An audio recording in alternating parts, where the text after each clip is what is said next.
काय करायला तू असं काय नाही मला मुका दिना. मुका मग घेतो का आता? आज मुक्याचा दिवस आहे ना, आज मुक्याचा दिवस. आज एकूण एकाची मुकी पप्या घेत असते, मुके घेत असते. मी असं ऐकलंय तर मला कोणीच नाही तर मी म्हणलं मी तुझा मुका घेईन आज. अरे मुक्याचा दिवस नाही, आज किस डे किस डे किस डे. हा हा किस डे नाही, आज मुक्याचा दिवस आहे. मुका म्हणजे पप्पी एकूण एकाचे मुके घेत असते. कोणी कोणाचा मुका घेत चालता चालता. कोणाचा बी नाही घेत रे बाबा. आयटम आयटम आयटम माहिती का तुला? आयटम आयटम हा हा हा माहिती आहे मला. मला आयटम हा नाही. काय झालं सांग ना.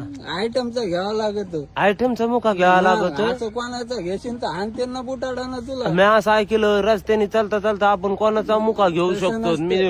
मी तर आज तर मी सकाळी तयारीतच आलतो माहितीये का. म्हणलं जे भेटन त्याचा मुका घेईन. तू दिसला सकाळी मला त्याच्यामुळे तो मुका घ्यावा वाटला. पागल गिगल झाला का हानते ना तुला लोक. असं कोणाचा घेतलं तर. बरं माझ्याकडून तुम्हाला मुक्या दिवसाच्या हार्दिक शुभेच्छा. किस डेच्या किस किस डेच्या. हा किस डे. हा ओके असं म्हणायचं. हा आता घेऊ नका कोणाचा. नाही काय मुका. हानते नाही तर. हा